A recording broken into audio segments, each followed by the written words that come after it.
여러분한테 국제적으로도 그렇고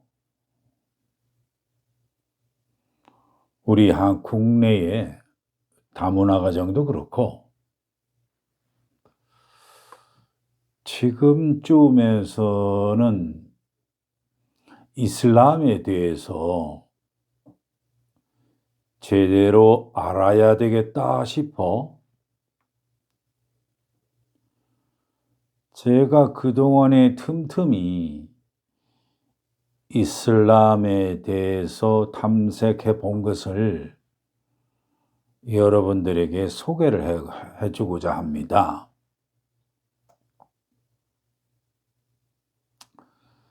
왜 이것을 꼭 지금 이 시기 때 해야 되느냐? 트럼프 시대 이후로 무엇인가는 세계적인 질서와 가치관이 변화되어 가는 시기가 온 것 같다라고 느껴지기 때문에 이제는 우리나라도 다문화가 많아지잖아요.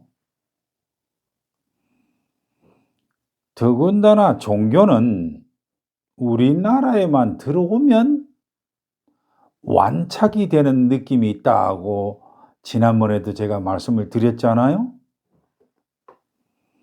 물론 우리 한국에서는 기독교라고 하는 유일신교가 있기 때문에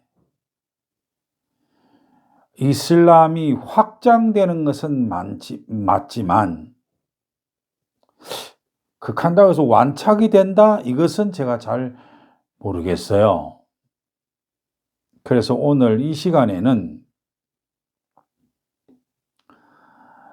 제가 보는 이슬람에 대한 염려를 미리 논쟁거리로 제시하는 정도이기 때문에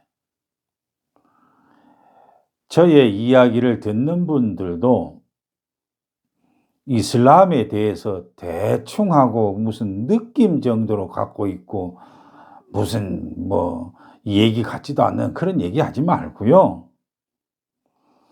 정확하게 나와 우리 사회와 우리 국가의 대간적 어떠한 방향 쪽으로 어떠한 환경적으로 이어질 것인가 그런 쪽에서 구체적으로 이야기거리를 나름대로 가지고 있길 바란다는 점에서 제가 이 얘기를 합니다.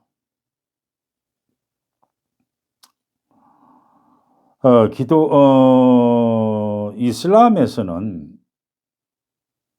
제가 생각나는 대로 얘기를 할게요. 파가 크게는 두 파가 있는데 기독교처럼 세부적으로 나오면은 수백 개의 파가 됩니다. 그러나 그런 것은 우리가 알 필요가 없잖아요. 그런 개개인성이 강하기 때문에. 그래서 크게 보면은 두 파인데 흔히 방송에서 나오는 거죠. 그 발음 그대로 보면 순니파, 그다음에 시아파 이렇게 되는데 순니라고 하는 것은 나는 그런 뜻은 몰라요. 아무튼 그 사회 생활 속에서 우리가 느껴지는 정도로 어떻게 해석을 하느냐 그런 쪽으로만 제가 이 얘기를 할게요. 순니파라고 하는 것은 제가 봤을 때에는 제자파 비슷하고 시아파는 혈통파 비슷해요. 기독교에서도 외경을 포함하면 예수의 제자파와 예수의 가족들이 있는 가족파들끼리 싸워서 가족파는 지리멸멸 하고 제자파가 확장됐잖아요. 그런 것처럼 이슬람에서도 순니파, 제자파가 득세를 하고 있고 시아파는 수가 조금 그렇다 이런 정도입니다. 그런데 이 수니팔은 주로 저쪽에 어디입니까? 사우디 계통 쪽으로 있는 거죠. 여기서는 그래서 사우디 쪽에 가면은 지도자가 이맘이라고 그러죠. 그럴 때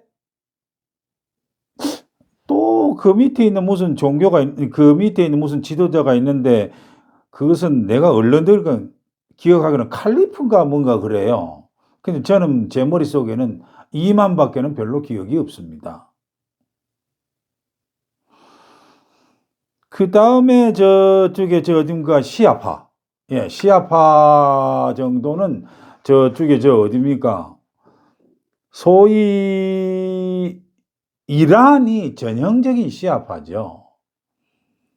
그래서 이슬람 세계에서는 주류가 순이고 비주류가 이게 시아 정도죠. 크게는 저는 여기까지만 얘기를 하고요. 실질적으로 우리 일상생활에서 염려라고 하는 측면에서 한번 구체적으로 제가 생각나는 대로 한번 나열을 해볼 테니 여러분 개개인적으로 주변에 형성되는 것, 그 질문이 나는 것, 물어봐야 되는 것 이런 거 있으면 제가 논제로 던진 이상에는 여러분들 한번 이걸 가지고 대화를 한번 나눠보세요. 어떤가? 첫째로 뭐냐면 제가 조금 전에도 여러분한테 좀 이상한 거 느낀 적이 없습니까? 왜 저 양반은 이슬람교라고 하지 않고 이슬람이라고 하느냐? 이슬람 자체가 복종을 뜻하는 종교예요. 그러므로 우리가 종교를 얘기한다고 해서 이슬람교라고 하면 안 된다는 이야기죠. 우리는 그런데 이슬람교라고 하잖아요. 그런데 제가 이거를 머릿속에 기록해 놓고 기록할 때는 무엇인가는 있겠죠. 제가 잘못 아는 수도 있어도. 왜냐하면 제가 이슬람을 전공하는 건 사람도 아니잖아요. 근데 분명한 것은 이슬람교라고 하면 안 됩니다. 제가 기억하기로는 이슬람이라고 그래야 되지. 그럴 때 이슬람 신자를 뭐라고 그러느냐? 무슬림이라고 그러죠. 그럴 때 그 사람들이 보고 있는 경전은 뭐라고 그러느냐? 우리가 하나 흔히 알던 코란이 아니고요. 꾸란이라고 말을 합니다. 그 꾸자의 쌍기역은 Q자로 가죠. 그 다음에는 제가 이 꾸란을 해석을 못하는 아주 난해한 부분이 있잖아요. 그 부분을 설명을 해 놓은 것이 하디스라고 하는데 실질적으로 내가 보니까 무함마드의 언행록처럼 보여요. 그래서 이거를 그 사람들이 그렇게 말을 하니까 나도 따라서 그냥 하디스라고 하는데 뭐 그렇고요. 그러나 제가 진짜로 여러분들에게 이슬람 중에서 꾸란과 관련된 부분 중에서도 여러분들이 특별히 나라마다 다르게 판독, 번역 아니면 뭐 적용 이것을 하는 이 샤리아라는 게 있어요. 샤리아. 이게 그 이슬람 종교법인데 한번 딴 거는 다 잊어먹더라도 이 샤리아 이거만큼은 뭐 딱 나오면 그 샤리아에는 어떻게 돼 있는데? 라고 이렇게 접근을 해서 이 얘기를 물어보는 것도 괜찮다고 저는 봅니다. 아마 교리를 꾸란에 대한 교리를 얘기하는 게 아니죠. 그 다음에 이제 실생활적인 측면으로 한번 넘어와 보면 이슬람은 남자의 종교입니다. 절대로 여자의 종교가 될 수 없어요. 왜 그러냐?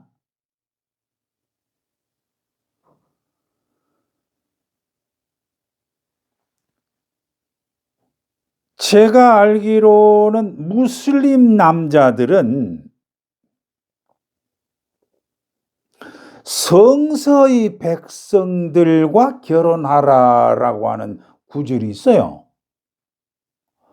그러면 성서의 백성들이라고 하는 게 뭐죠? 기독교 아닙니까? 즉 유대교와 기독교인 사이에서도 무슬림 남자들은 결혼할 수가 있어요. 그런데 그 반대인 무슬림 여자는 꼭 무슬림 남자들과 결혼해야 됩니다.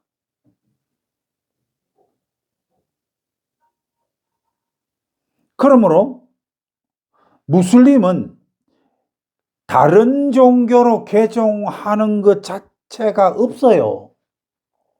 개종이라는 단어가 없습니다.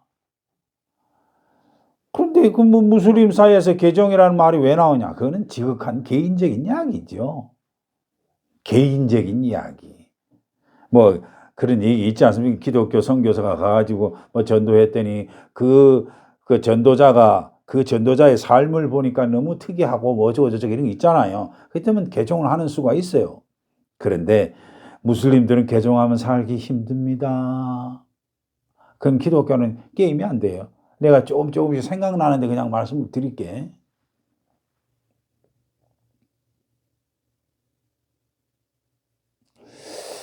그 다음에 저쪽에 저기 어디입니까?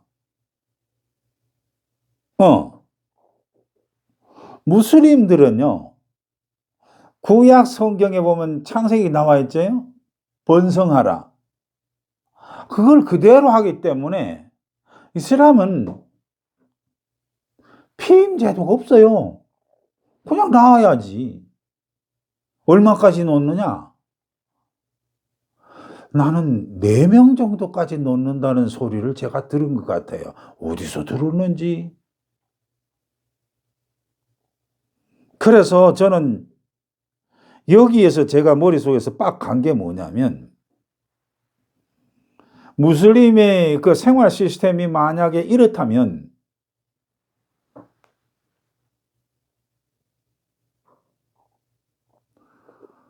한국 여자들이 왜 무슬림 남자들하고 결혼하지요? 저는 거꾸로 한국 남자들은 이슬람 여자들 좀 꼬셔봐요. 저는 특히 그 이란 계통에 있는 사람들이 우리 식으로 얘기하자면 옛날 우리 고조선 시대 때에 스키타이 족속 쪽으로 쭉 흘러들어간 아리안 족속들이 있잖아요. 석가모니 선배들, 석가모니의 선조상들 있잖아요. 그쪽 계통이라고 저는 알고 있거든요. 그러면 뭐 저는 별게 아닌데 왜 우리 한국 여자들이 무슬림 남자한테 시집가서 열심히 애를 낳아주고 있는지 개종도 못하고 못하고. 그래서 제가 생활적인 것을 먼저 얘기하는 겁니다.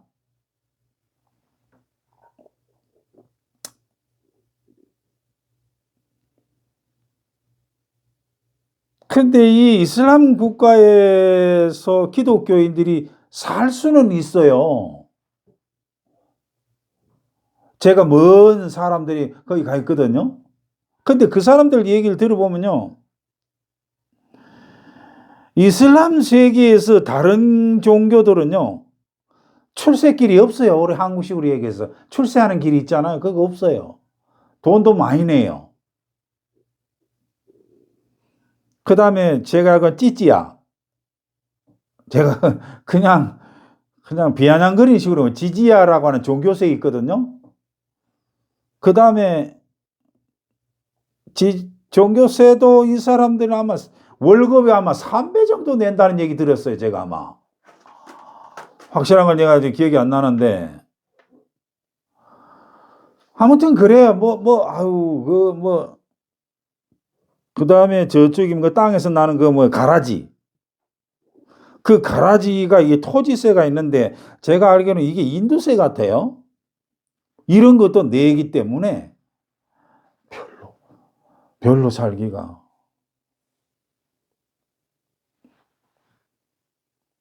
그래서 이 사람들은 근본적으로 이상한 점 하나가 뭐냐면, 이슬람은 기독교를 본다 이거보다 성경을 어떻게 보느냐라고 하는 것이 근본 출발이 되겠죠? 쿠란은 별로 치고더라도.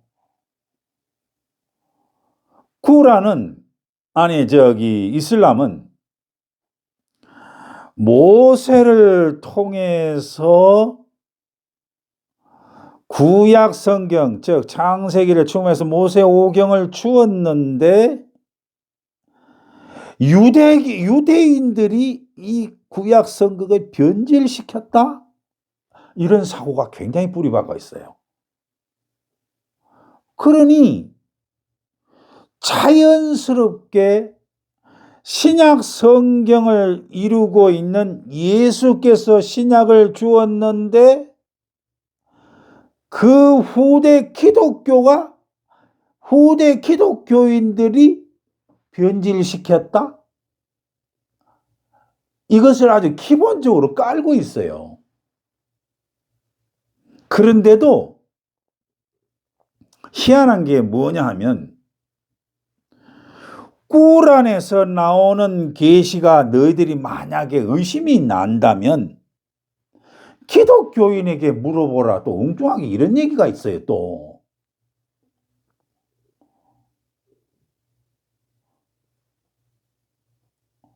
여러분 이거 어떻게 해석하세요? 저는 이슬람 전문가도 아니고 이슬람 그것도 아니에요. 나중에 계기가 되면 이 샤리아의 적용법에 대해서는 어마무시한 얘기가 다 있지만, 여기가 가장 근본적인 것, 기본 꾸란과 성경을 보는 관에 대해서 가장 출발점을 여러분한테 제시를 해주면 여러분들 나머지는 여러분 스스로 알아서 좀 찾아가 보세요. 여러분들 해야 되잖아요. 이제 젊은 분들이.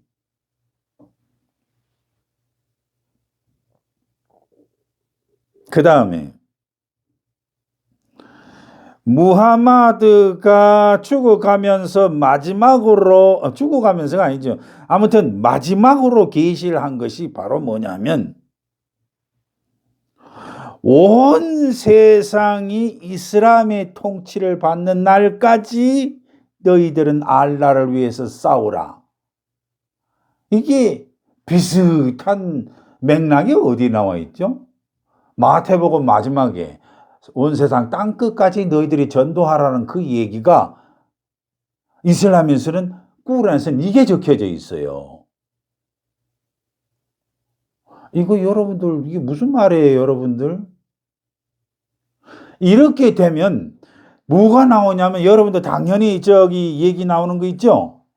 지하드요. 지하드가 뭐예요? 저희 아는 데는 무슨 뭐라고 그러더라? 성전이요?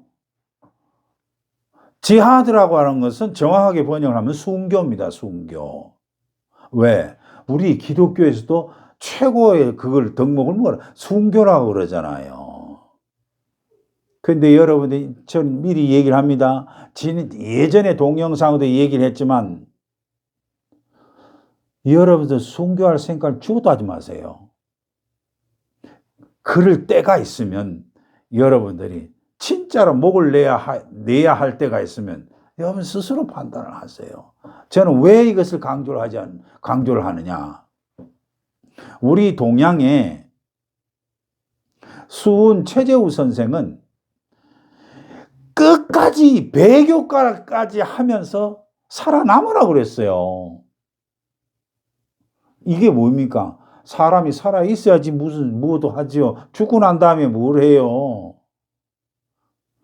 일반적인 얘기를 하는 겁니다. 그 사명성에 따라서, 개인적인 사명성에 따라서 정말로 순교를 해야 할 때가 있죠. 무슨 말인지 이해하시죠, 여러분들? 그 다음에